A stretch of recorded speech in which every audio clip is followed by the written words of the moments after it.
Alrighty, and that was The Point of No Return, also available on YouTube. For those of you who might be interested or intrigued, all of the various musical pieces I've played as bumpers in between our productions today have been downloaded from YouTube. So if you go to YouTube and search on The Point of No Return, you too can play that tune anytime you choose. At this time, I would like to welcome our august body of participants in our roundtable discussion for this month's United We Strike Marathon. And it is Saturday, August 10th, 2013. It's about 7:37 p.m. here on the East Coast, but our participants come from all over the place.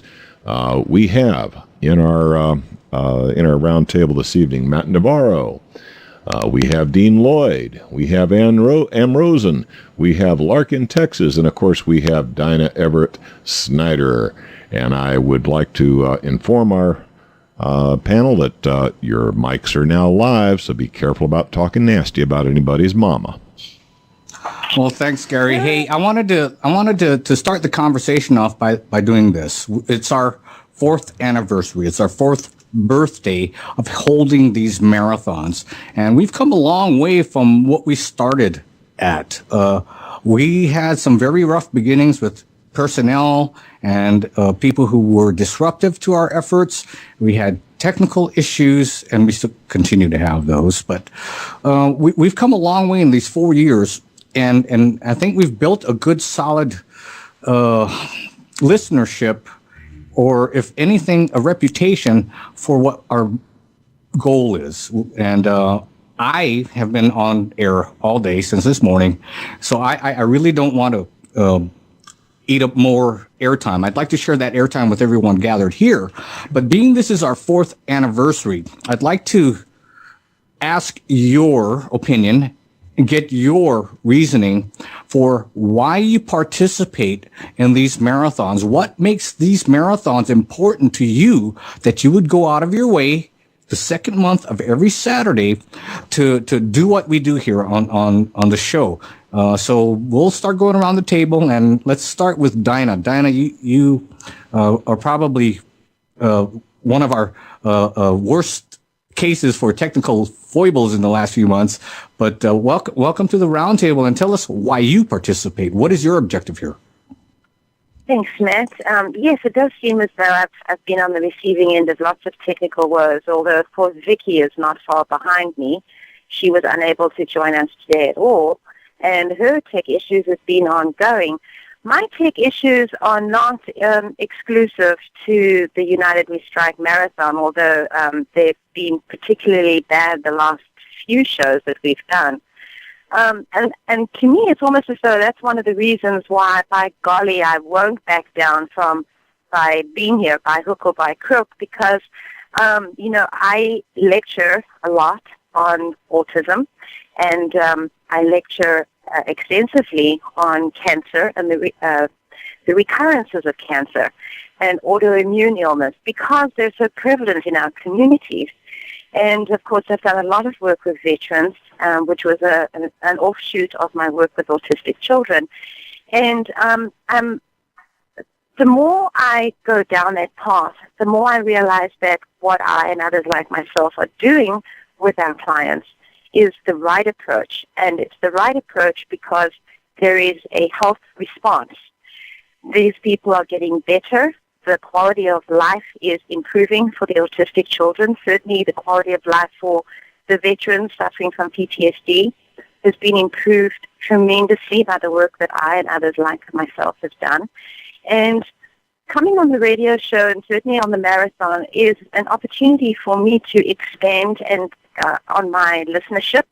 It's very difficult to do a lecture because you've got to rent a hall and there's only a set amount of people that can come, and there's a lot of associated expenses and drag for everybody. Whereas, of course, being on the radio, you're doing it from home, and there's less setup, thanks to people like Gary and Alan and Matt for putting it all together and keeping it together, and Karen. And then having tech issues just tells me that someone doesn't like the information that I'm putting out there. Just as I don't think people are very fond of what Vicky's doing, because these are things that benefit everyday people. We've stepped off of this wheel that we've been forced onto, and having the opportunity to have a radio show like this, where we don't have advertisers, it's all our own sweat equity and our commitment to spreading some truth and awareness, brings me back time and time again. Now, of course, I always blame these technical issues on lack of pink sprinkle donuts. Very bad for you, Gary. Very bad for you. Ah, but they're so tasty. And the guys in the black Suburban really like them. Yeah, well, we joke about that. But I tell you what, that's a real occurrence. I've had those Suburbans in front of my house before, dude. So you joke, but I've seen them. I've seen them, and I wave at them, and I just keep doing my thing. Yes, but Matt, we've all had those experiences. All of us have had the knowledge, not a prickly feeling, but the knowledge that we've been followed, and that our houses have been staked out, and that our phone calls are being listened to, and our computers are being hacked. But that's no reason to cower in the shadows, and it's no reason to stop what we're doing. It's validation that what we're doing is right. Exactly. And we should laugh about it, and we should joke about it. And we are in this fortunate position where we all have each other, and we have had similar experiences. And while, I have my pet topics, you have yours, everyone has their area of expertise and their topics of choice. It's very easy to fall into this feeling of us against the world. I'm the only one doing this. Why isn't anyone else doing it? And having all the people that participate in United We Strike, and all the people involved with what Jules is doing, gives us a real sense of camaraderie and reinforces that we're not in this alone. There are plenty of people doing the sorts of things that we are doing. I just hope that many, many more of the public can tap into those resources. Beautiful. Well said. Okay, let's see. Let's go to Dean Lloyd out there in Colorado. Dean, why do you continue to participate and support and be a part of these marathons? We enjoy having the discussions that you and Am have. It's very engaging or very high level intellectual thought. But why do you continue to support and be a part of these marathons? Thank you, Matt, and it's good to hear your voice again. I would like to start by just saying a story I had just before I graduated. The government comes around and interviews you, and they asked me the question, are you ready to treat patients with all your training and all the serious cases that you'll be seeing? Are you ready for this? And I looked at him and I smiled and I said, sir, I have been waiting for this all my life. I mean, all that I have known has come to this point where I'm ready. And when you send me out there, when I'm graduated, and I've passed all the tests that has been put in front of me, and I'm getting my clinics, ready to go, and the people that I'm going to see, they're going to see a new kind of therapy. They're going to see a new kind of doctor. They're going to see a new man. And I surprised the hell out of him. He didn't know quite how to respond. And I knew, and he went, in fact, to my head instructor and said, we interviewed everybody, and there was one of the students that we had a problem with. His name was Dean Lloyd, and he expressed confidence that we've never seen before. And I'm not sure he should be released from school. My instructor came to me a day later and informed me that I was on notice, that I should watch myself about expressing such, confidence and desire to be out in the field. So it's funny because that very instructor saw the way I worked and ended up looking into my research, and later on, he was making comment that this guy is just, he's either crazy or somewhere in the intellectual, ether. We don't know what's going on with him. But he ended up becoming my co-author of my book, Accutone, because I was making sense. And what's coming up with this program is that people are there finally. I mean, we're at a point where we're able to take the information and sort out what's real and what isn't, and we need quality people to do this. And it's been my desire for as long as I've been in practice to bring the medical community to a healing place so that they can spread out the word to all their patients, the people that are in a leadership role. This has not been done adequately, and we, Dr. Rosen and I, have been long waiting for the opportunity to be able to speak to people that, for example, you have somebody as a character like Vinny. We'll talk to him, and we'll talk to you, Matt. We'll talk to anybody. This is the beauty of it, is that we don't have to isolate ourselves in a particular field of study. So the desire of wanting to share is the foundation, and in this particular way, it's a great opportunity. So thank you. Well, we appreciate the support. I wanted to mention that we had Larry Pinkney on earlier, and we didn't extend the invitation to him for the roundtable, and Larry called a little bit ago. Larry, I apologize for not asking you to be a part of this. We'll get together. We'll do my show next month on Will Spirit Radio. But we do appreciate your participation, and we love you, brother. Okay, so let's see. Your partner, Dean or Dr. Lloyd, is Am Rosen. Am, why do you continue to support? Why do you continue to be a part of the new UnitedWeStrike.com radio marathons? What is your motivation here? Well, my motivation here, once you have it for yourself, the next best thing is to see other people have it for themselves. They're a lot more fun to play with that way. My journey started actually at the beginning of my 4th year. And of course, I didn't know much, but I went through a lot of changes, and I became aware. I didn't know where it was coming from, but I could see very clearly there was something was off in everybody. At about 3/4 of the way through my 11th year, unbeknownst to anyone else at that time, I consecrated my life to understanding how consciousness operates through the human nervous system, why people have the problems they do, and how to resolve those issues. Well, I've been field testing it in private practice, in consulting, in my travels, and in many things. And I have come up with workable, functional insights, techniques, perspectives, solutions, understandings that I think could make a really relevant and necessary contribution to the quality of everybody's life. Dean understands this. We work together.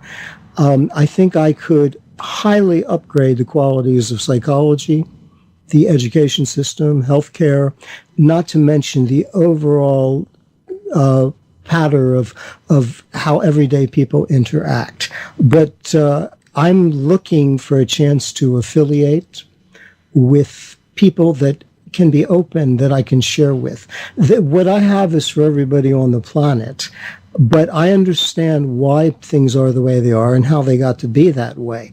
I also, part of my personal, what I call my psychological ethical etiquette is I don't make people aware of things they have a dependency upon. Even if it's their own frustration, misery, whatever, I understand why that is, unless I can quickly and efficiently give them something better to replace it with. I don't want to just rub their face in the muck and the mire. That's there. And sometimes they may need a friendly kick in the bottom. I want to give them new ways to facilitate and process that will enrich them, make them feel more inwardly secure, give them more access. What they do with it from that point of view is going to be their own self-discovery, how they can interact with each other. But right now, people are so horribly inhibited. They don't understand why. That's what makes them so susceptible to all this manipulation. And this goes from the bottom to the top. The people in the power seats and the higher ups, as you say, in the corporate elite, I would say they're probably just as confused, but they have the muscle to make their confusion the standout thing. I'd like to offer them, along with everybody else, a chance not to take away what you have, but to bring it into a finer alignment, a finer attunement. And a show like United We Strike, with so many intelligent people looking for a way to facilitate, and that's what I am, a facilitator, the betterment of the human condition. Well, I'm honored and privileged to be able to be part of this. Well said. So am I. I am humbled. I keep saying that, but I do feel this humility of being able to associate with people like yourselves. It is indeed difficult in our personal lives to encounter like-minded people at this level, and it's like I said, humbling to be able to talk to you all. And somebody who likes to speak in a lot of words is Lark in Texas. This guy has a real cool vocabulary. Lark, why do you continue to support the UnitedWeStrike.com marathons? What is your purpose in all of this? Well, somebody besides John Stadmiller and Alex Jones should speak out for people in Texas. Do you like that? Do you like that answer? Sure. Tell us more about that. Why? Why just Texas? Well, I'm actually not a native Texan, but my family has lived here since 1969, and everything that we're witnessing, economically, politically, socially, is quite an evidence here, just as it is everywhere else. And in particular, I know that when I stepped away from the madding throng, shall we say, in 2005, and recognizing how much research I've done since that time to try to catch up on my own education, or miseducation, as it were, that I felt I had a responsibility to share what I have learned. Because I do see a difficult time ahead for all of us. But I'm interested in religions and philosophies. The natural sciences and the political sciences, the social sciences, and so you have to meld these things kind of together. And I know that most people, in fact, the vast majority of people, even 95% of all human beings on the planet, are quite naive when it comes to what has happened in the realm of political science. And so that's a short answer for why I do what I do. I seldom really have the forum or the platform or the time to really get it all out. And I don't really have the talent anyway. Well, I like what you said about you felt obligated to share what you've learned with your fellow human being. And that's what we continue to try to encourage folks to do here at UnitedWeStrike.com, is to help others learn. What you learn here, like Dr. Rosen and Lloyd were talking about earlier, is how your mind is, your emotions affect your physical being. You take something like that and you learn that, then you feel like if you can tell that to your neighbor, your family member, to help teach them, that'll help them in their life. So, like I said earlier, in the segment where Larry Pignon was on, it's up to us to plant those seeds, because we have that moral obligation in others so that they can plant seeds. Gary, our great producer, who hasn't had a chance to chime in yet, you, beyond our host here, sacrifice more because your time is involved and you produce the shows. Why do you continue to support the UnitedWeStrike.com marathons? Well, I'll tell you, it's I'm not sure whether anybody out there is even really interested, but back when dinosaurs roamed the earth, there was this thing called the Vietnam War, and I was a veteran of the Vietnam War that was fought here on the streets of America. No, I never served the military, not with a gun. I served the military trying to get those boys out of that mess, because I looked at that thing as a young man in my late teens and early 20s. I looked at that thing and I said, this is not a legal war. There's nothing legitimate about this. The government has gone rogue on its people, and somebody needs to extract us from that mess. And, during that period in time, I looked around and, there were things going on that, just didn't seem to jive with what I was told America was supposed to be. I kept hearing these horrible stories about, how the black man had to ride in the back of the bus, and how for some reason his money wasn't any good at the diner. I couldn't believe it. I said, that's not the America I was taught existed in school. That's not the way it's supposed to be. And it was those frustrations with what was represented to me as the ideal, and what I actually saw as I started my path to adulthood, that motivated me to get out in the street, yell and scream, not just that hell no, I won't go, but what do you mean the black man has to ride on the back of the bus? If he wants to ride in the front of the bus and there's a seat for him, he ought to be able to sit anywhere on that damn bus he wants to. And, we fought the good fight. And we honestly thought we had won. When Richard Nixon was embarrassed out of office, and we got this, genteel-looking peanut farmer who everybody thought was maybe a decent guy. I don't even count Ford because he was an accident. But, we looked at the situation and we said, America is back on the mend. We're back on the right path. Things are settling down. This stupid war is done with. The black man can now spend his money at the counter just like anybody else. Now I'm free. The war is over. I can finally get about my life and grab my little piece of the American dream. I can take a wife. I can maybe start a career. I can have children. I can have something to look forward to. Maybe have something to hand down to my children. Well, of course, I got busy for about 20 years because, you building a career, raising children, you got your head down, you got your nose to the grindstone. You don't have time to really look around and see what's going on. Well, my kids finally grew up. They moved away from home. They had their own lives they were trying to start out in. And I looked at them struggling. I looked at the economy going to hell. And I looked around at what the government was doing. And I realized we didn't win that war. It was just a kind of a holding action. We maybe, if we were lucky, maybe put them off their game for 5 or 10 years. We might have slowed them down a little bit. But we didn't win the war. We just won one insignificant battle.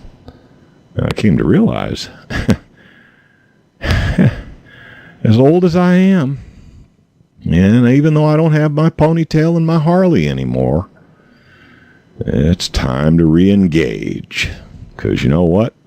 The same SOBs that we thought we had beaten are still in charge. They're still doing stuff that's egregious, and they're making lives miserable for my children and potentially for my grandchildren. Why do I participate in the United We Strive? Well, I'm just one man. What can one person do? If you're looking at yourself in the mirror and you're saying, what the hell can I do about it? I'm just one guy. I'm just one woman. How can I effect any change? Well, I'll tell you. You do what you can do. And this little piece of the puzzle right here is one thing that I can do. If everybody picks one issue, one item that they can handle, nobody can chew on it all. It's too big a problem. But if we get a bunch of piranhas going after it, that wildebeest ain't got a chance. And that's my bit. And, that exactly explains what we're trying to do here at UnitedWeStrike.com, is to have every individual every individual make an effort, try to be a part of the change, help teach others to do that. And so, you communicate your piranha feast to the next neighbor, and sooner or later, you just inundate what the enemy is. Very well said, Gary. I just wanted to remind folks, you're listening to the UnitedWeStrike.com radio marathon. It is Saturday, August 10th, 2013. We're having a roundtable discussion. Okay, so now I want to open it up to other topics that are of interest to any of our hosts, and anyone can go first. And let's throw something on the table and see what's on your mind. Anyone want to start? I'll jump in for a moment if it's okay. First of all, a few quick comments about the sprinkled donuts. As Doc Holliday reportedly once said, what keeps me alive would probably kill most men. In other words, you have to deconstipate the spirit every once in a while. Everything in moderation, including moderation. But when you do extend the nervous system, extend the physiology, you have to realize what you're using up. And if you don't want to imbalance the system, you want to replenish it. You want to party, but you want to come back and rebalance the system. If you go on and on, you'll just throw yourself out of whack.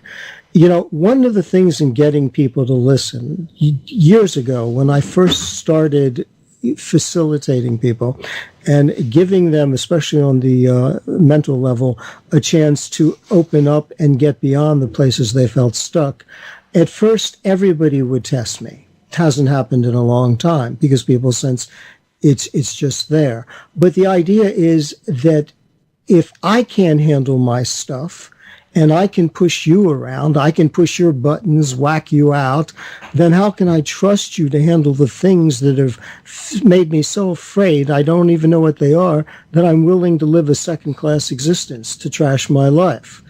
So, because when we ask people who are very mired in the whatever their survival situation is and how they've come to reference it to change, we're asking them, whether we know it or not, to confront the spaces that are unresolved in them, the irrationality of those fears. And people will, if you can't give them someplace, in other words, they're running away from themselves. Yes, they want to be better. Yes, we can talk about liberty and, all the wonderful ideals which point us they're not the concretization, but they point us in a direction of motion and movement. But what's in the way of that? So one of the things that concerns me is getting people to understand not only that they can free themselves up, but just like we're looking at the things that hurt the body or obstruct the consciousness. Once you get past that, there's a whole new range of motion, much more interesting than watching people shoot it out on a video screen, that's available to people in the mind and body. People touch on it, they'll have peak experiences, exceptional moments of mind and body, but they don't know what happened. They'll make up stories. So it's to facilitate and give people an awareness of something to pull towards so they have a reason for engaging and encountering the things that seem to obstruct their happiness. So they have to face their fears in order to overcome them. Is that what you're saying? Yes, but most people don't know how to face them. It's one thing to say that. As a cat, I always tell people that all fear comes from two places. In the neurological development of our species, fear steps in. It becomes the archetypal boogeyman when the intellect suddenly comes online and you stop just reacting and parroting what you've learned, and you start to see yourself as an idea and weigh everything that you know up to that point, which is very little, against this idea of yourself and how it relates to the world, to everything around you. That's when the mind starts to operate through duality, which means no matter what you think, no matter what you want, you're always incurring the shadow that you might not get it or it might not be right. So, but that's a primal thing. I help people when I process them to break the grip of that. Healing is a process of becoming conscious. You have to re-own the circuitry. But as a simple way of identifying and putting off fear, all fear, doubt, confusion, and anxiety comes from two things. One, you really don't understand what you're talking about. You may have great opinions, scientifically validated things you can draw upon, but you don't fully understand it. You may have to work with it, but you don't understand it. The thing that causes the fear is that you fake it. You fudge it. You come up with an idea and you become hardened, desensitized, coarse, armored, because you don't want to be wrong. The easiest way to get out of this trap is when you don't understand something. That is, when you're experiencing any degree of fear, doubt, confusion, or anxiety.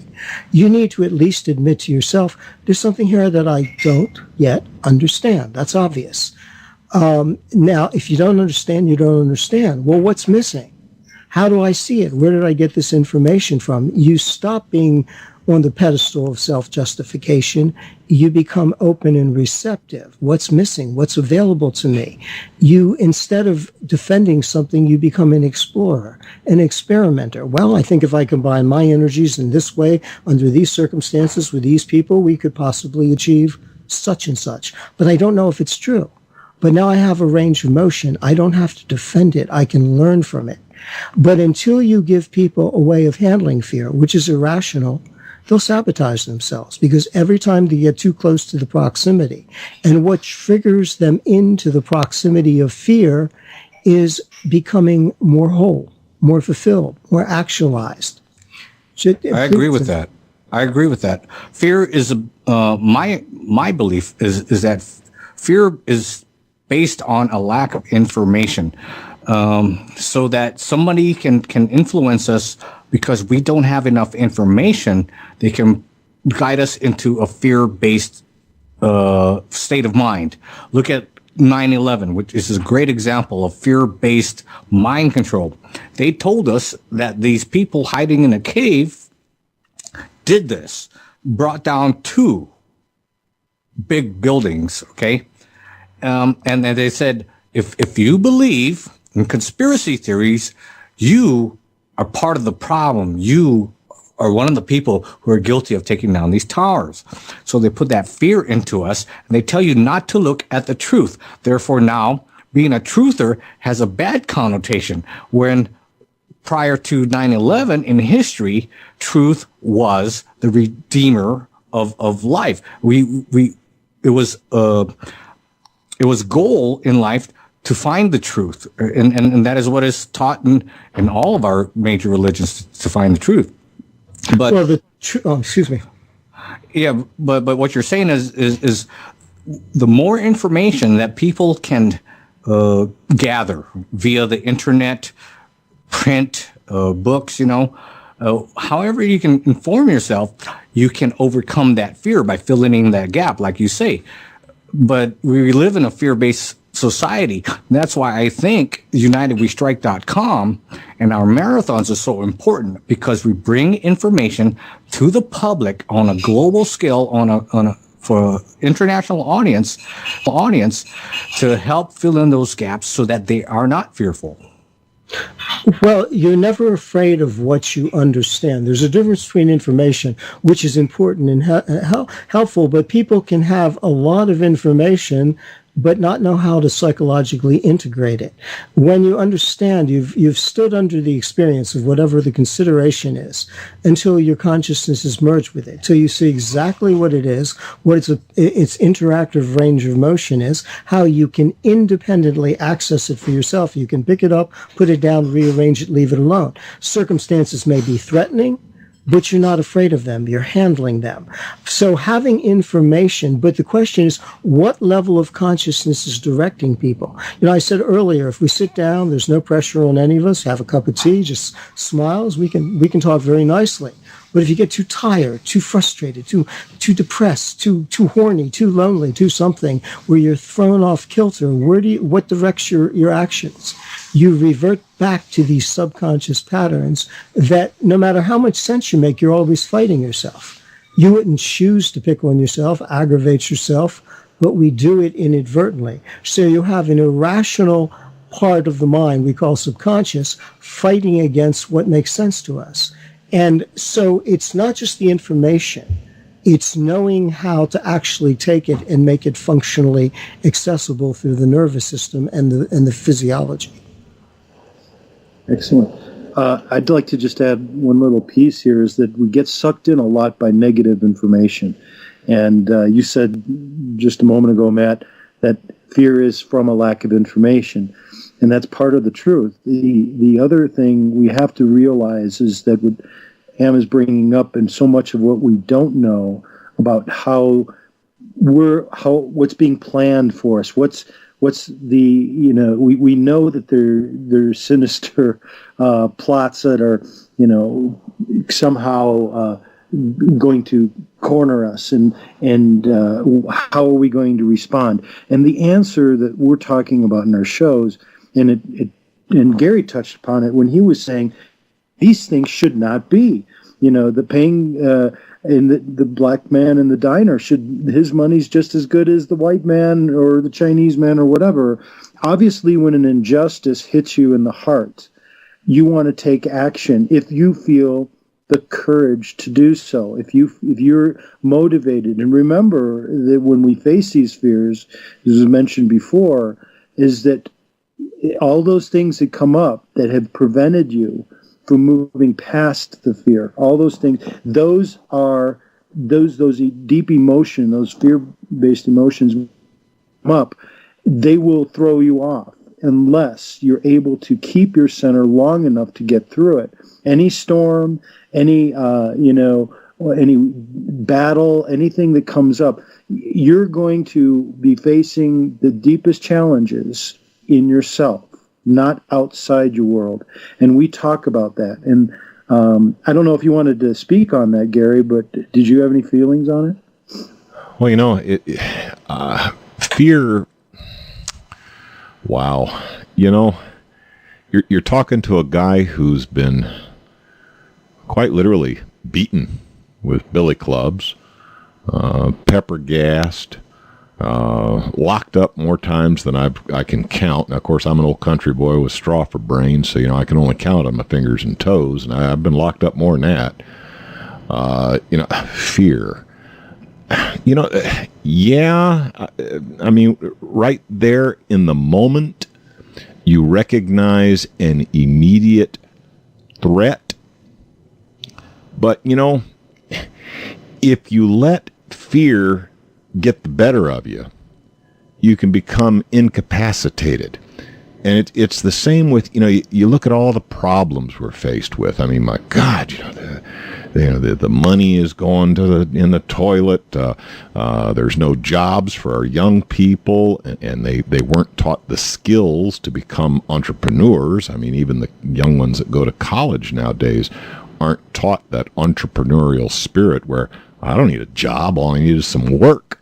I just got to find me some useful work to do. What's this nonsense of a job? A job means, I make money and somebody else gets wealthy. I want to be an entrepreneur. I want to find some good, useful work I can do where I can enrich myself. Our young people aren't taught that anymore. So, they come out and they look around and, oh my God, if I can't find a job, I'm in fear. Oh my God, the money's no good. I'm in fear. If you let all these problems and all these little petty nuisance fears get hold of you, you become incapacitated. So you got to kind of, now I don't know, I don't know all the psychological terms.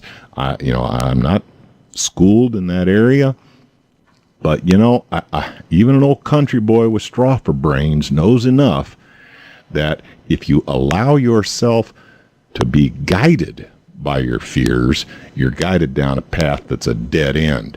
You got to work your way through the fear, see your goal, move through the fear to the goal, regardless. The worst thing that can possibly happen is they just might kill you. Well, you know what?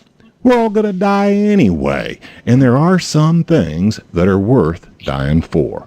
I don't know if that really answered your question, Dean, but, that's my take on it. Well, it was standing under the experience, Sam was talking. And Lark, I didn't know if you had any comment on your perception of fear. Well, of course, fear often speaks to feelings or sensations of self-doubt, sensations of or perceptions of lack or scarcity. Oftentimes they're false. And I think a lot of times people are confused about those things which they can deem needful, those things that are of necessity, and those things which are merely desirous. Many people never do this exercise in their minds. They're not taught to do it. In fact, in our society today, people are programmed into learned helplessness of a sort. And I think that is a root of much of our problems. You know, a wise man who was a contemporary of George III at the time of the American Revolution. He served, I think, in Parliament and as a minister to a king who was really an imbecile, who later turned into a madman. The man had an IQ of about 50, I think. But he said this. He said, necessity is the plea for every infringement of human freedom. It is the argument of tyrants. But it is the creed of slaves.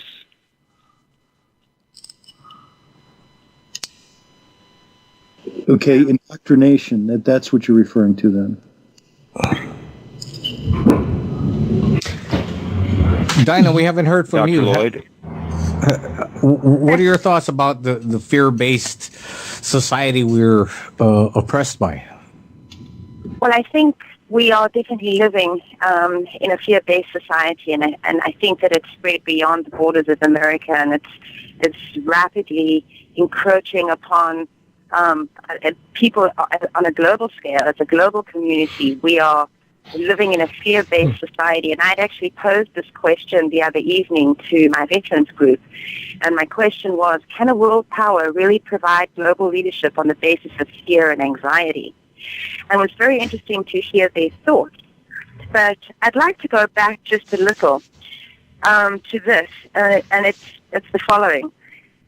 I really believe that our social conditioning over the last decades has been a form of mind control. We have been conditioned and trained through primary school, middle school, high school, as people in the workforce, as parents, as patients, to accept authority, whatever authority that was. Men in white coats can tell us how we're supposed to feel, can tell us to take a pill, not tell us all the side effects and the ramifications. We allow the FDA to tell us what we can and can't eat. We rely on all these federal agencies. We've given over our children to be raised at school. There's a great book about the dumbing down of the American education system. We've all been so indoctrinated. Your place? Thank you. We're so indoctrinated, and what it's really led to is stunted mental growth, arrested development. I honestly believe that the vast majority of people, certainly in the United States and in other first world countries, are in a constant state of arrested development, including academia. I interact frequently, sadly, with many professors and other academics from think tanks around the United States, South Africa, London, and other places in the EU. And I'm constantly struck at our roundtable discussions and during my personal interactions with them as to their overwhelming sense of self and almost dictatorial attitudes of, I am the professor, I have a PhD in this, I am tenured over here, I've worked in this arena for X amount of years, my say is the final say. And I'm not the only one. My credentials are as good as theirs, but I don't receive a paycheck from their institutions. And nor can I ever, because I'm too outspoken and I don't take direction very well. And we have come to rely on these so-called academics to our deficit. We need to get back to those things that are truly important. I gave a lecture on the economics of scarcity and abundance. And the economics of scarcity dictates that everybody has a vested interest in the total pie of value. Many years ago, the human endeavor was tied to the pie of a shared stake in growing food, providing shelter and the materials and labor for cloth, for blankets, for furniture, for tools, for barn building, for all of these things. And scarcity also dictated mutually beneficial trade and relationship agreements. And as we've progressed and been told that we are living in a time of abundance, the chemical and science age and prosperity and new development, we have actually lost much of ourselves. Humanity is hardwired to be concerned and vested in food and shelter and relationships. And in the absence of having to be vested in those things, we've had to find things to amuse ourselves. So instead of being in relationships with people, we sit and watch a box of entertainment, gladiator spectacles, otherwise known as television, which is used to convey all sorts of deficit information to we the people. It's the same at schools. More and more our children are learning less and less, and certainly when they finish school, they are not equipped in any way, shape, or form to be healthy, productive, self-sufficient, thinking members of a communal group of endeavor. They are stupid. They're isolated. Let's call a spade a spade. They're isolated. They're so isolated that they're isolated from themselves. You sit and you talk to these young kids. I have children, I have grown children, I have grandchildren, and I have small children still at home. And it's an absolute boondoggle when I talk to my older children's peers who are also getting married and having children. And I say to them, what do you want? Where do you see yourself in 5 years and 10 years and 15 years? They have no clue. And they are worried. They get married. They incur debt to have the wedding that they feel is expected. So they go into debt for a wedding, a one-day event, and they're already $20,000 in debt. They don't have a home. One of them may or may not even have a job. But by golly, they had a fancy one-day wedding. And now what? And where are they in 5 years and 10 years? Their own parents are losing jobs. Their own parents have siblings moving in with them to share homes because homes have been lost. The debt burden is increasing. And these very young people, 23 to 30, have no idea what their future holds. And they're living their future. And they have no idea. None whatsoever. If we don't do what we do here at United We Strike, they will not have a future. They will not have children. So therefore, we do what we do. We're about at the bottom of the hour. We're going to have to wrap up quick. Folks, let's go around the table, give out your websites and how we listen to you and get more information. Let's start with Am. All right, thank you. Yes, my website is www.lifegame. That's LIFEGAME, like the game of life, lifegame.com. You'll find a lot of things on there. You can spend a lot of time perusing them, and I hope you do. Love to hear from all of you. And thank you for the chance to share with you. Dr. Lloyd, let's go. Okay, www.acutone.com. And you'll find the archive of our shows there, State of Mind, Quality of Life, and the new show, Evolving the Species. It's commercial-free on YouTube. The links are there. Have fun. And thank you. I'd love to hear from you and your questions on the show and any other topics we're covering. Appreciate you having me on. Larkin, Texas, your websites. My website is entitled Just an American. It's located at larkintexas.blogspot.com. Start with the entry, the sum of all things, and learn who it is your enemy. Thank you very much for participating, Lark. We appreciate it. And Dinah Everett Snyder. You can read up on my veteran study at www.dinaheverittSnyder.wordpress.com. You can shoot me an email to dinaheverittSnyder@hotmail.com. And I have a radio show all of my own called The Canary Chronicles, coming to ucytv.com at the end of the month, Sunday afternoons from 2 to 3, I believe. Thank you, Matt. Yeah, excellent. You know, you're a wealth of information, and I really like how you present it, and your accent just adds to that. I am still crushed by that. Gary, how about you? Your websites. Well, how do we listen to you? Well, my website, for anybody who's interested, because I am an old country boy with straw for brains, the website is smartscarecrow.com. I do a weekly broadcast on the Rents Radio Network Monday evenings at 9 p.m. Eastern U.S. time.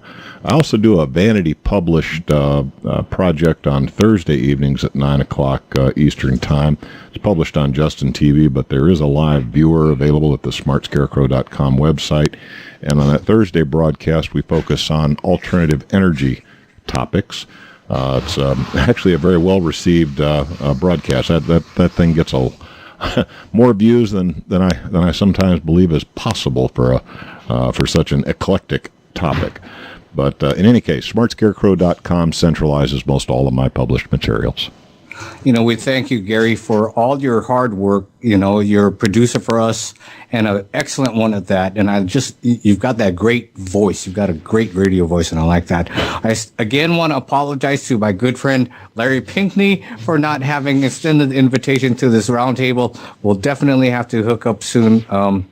But all of you, thank you for your continued support of the UnitedWeStrike.com marathons. You know, we come from different angles, which is good because not each of us has the total answer, but we offer solutions, and that's what we try to do here: offer solutions and give you information to help you educate others and make better decisions for yourself. And I am humbled again by the caliber of people and guests we have on this show. So my heartfelt thanks to everyone. Let's say hi to Karen Tostado. She, is off doing her thing right now and enjoying life, and we appreciate what she started here. So until next month, folks, educate yourself, educate your neighbors, educate your family, spread the word. And we always close with this little saying that we do. Are you all ready? Oh, I'm ready. Okay. 5, 4, 3, 2, 1. Death to the New World Order. I feel like a barbershop quartet. I'm taking the bass part. Thank you, everyone. Thanks. Can I add in the very last website, and that would be Dane Wiggins' site, which is www.geoengineeringwatch.org. Thanks, Dinah. Thanks, everyone. Have a good day. And I'm gonna take us out with Leanne Phillips doing Trophy.